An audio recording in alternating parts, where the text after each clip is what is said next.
Цивил медија. Каква е моменталната ситуација во Косово?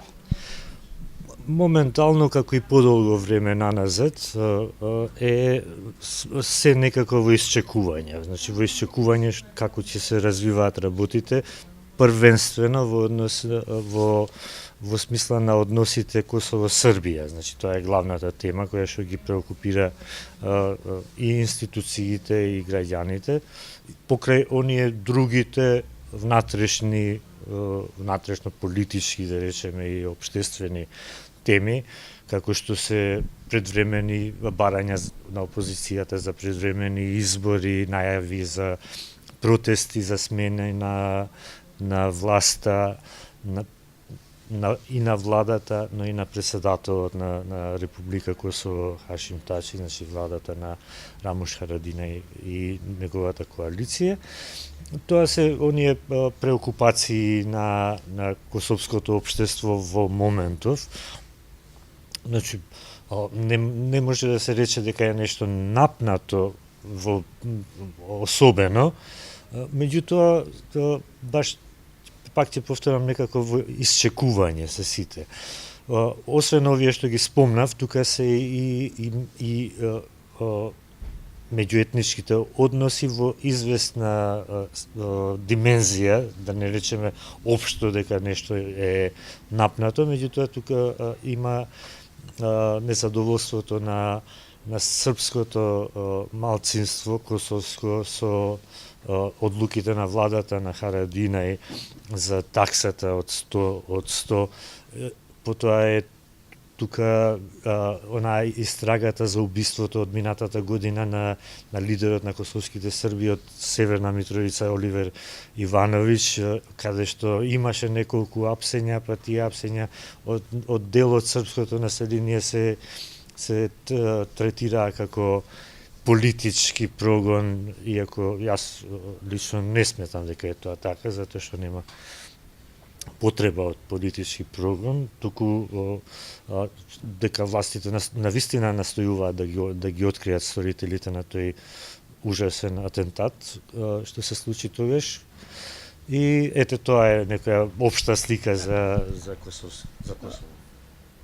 Сметате ли дека ќе има брзо решение за спорот помеѓу Србија и Косово? Ако ги гледате двете страни, значи и косовско-албанската страна и српската страна, Белград, официјален Белград, и она третата сега испадна три страни, она на косовските Срби, тогаш ќе дојдете до заклучок дека решение тешко дека ќе се постигне. Затоа што ставовите се оние декларираните, например, првенствено на доминантните фактори се непомирливи меѓу себе. Значи, едните велат Косово е Србија, другите велат со Србија никогаш повеќе немаме работа, че сакаме да не признае и толку и да си продолжиме по нашиот пат. Значи, доколку ги гледате тие фактори, а доколку се земе предвид меѓународниот фактор, тогаш веќе можеме да се надеваме, да речем сите, значи не само Косово, туку и целиот регион, бидејќи сето тоа е поврзано, нели? Да се надеваме на решение наметнато во известна, можеби и во буквална смисла, можеби и во символична смисла наметнато, меѓутоа сепак ќе треба да дојде тоа решение од трета, четврта страна, сега испадна. Значи, ја гледаме заинтересираноста на меѓународниот фактор, пред се на западните земји, на западните демократии и на Соединетите Американски држави, не може да се исклучат како највлијателен странски фактор за Косово, да најдат решение, да понудат решение. Го имаме сега на 29 април, значи онај самит во Берлин, каде што ќе се сретнат лидерите на Западен Балкан, како гости на канцеларката госпоѓа Меркел и на францускиот председател Емануел Макрон, и каде што има најави дека ќе се понуди некој решение за спорот Приштина-Белград. Значи, сигурно дека косовско-српските односи ќе бидат главна тема на таа средба, на тој самит.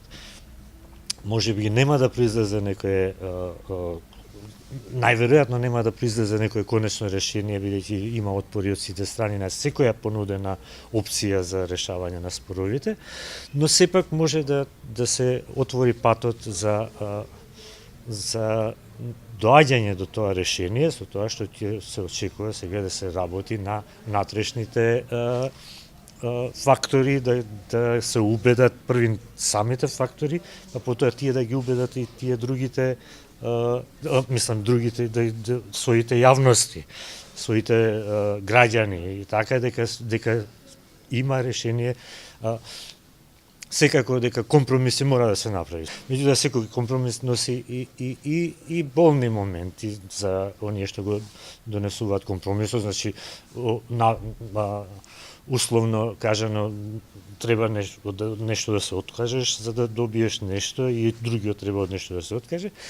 Така што се надевам дека меѓународниот фактор, не се надевам, дека сигурен сум дека ќе продолжи да инсистира на доаѓање до решение за споровите и дека ќе почне и во самите држави и во самите и во јавноста да се резонира, да се размислува за доаѓање до компромис.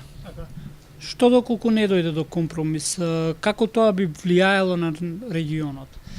Па на регионот ваквата ситуација не влијае добро, се разбира, и ваквата како што е сега. Продолжувањето на статус квото исто така нема да придонесе за движење на регионот во оној правец кој што го има декларирано дека оди, значи кон европски интеграции, кон евроатлантските интеграции, така што ќе го кочи, значи ќе продолжи да го кочи и окружувањето, значи не само двете држави, не само Косово и Србија, туку ќе ги кочи и оние околу нив, затоа што затворањето, значи на пазарите, затворањето на комуникациите, на ваквото, сигурно се рефлектира и на Македонија, и на Црна Гора, и на сите околу, и Албанија и другите. Значи полезно е, сигурно е полезно и е потребно решавање на тој спор еднаш, за да може целиот регион да добие полет во известна смисла,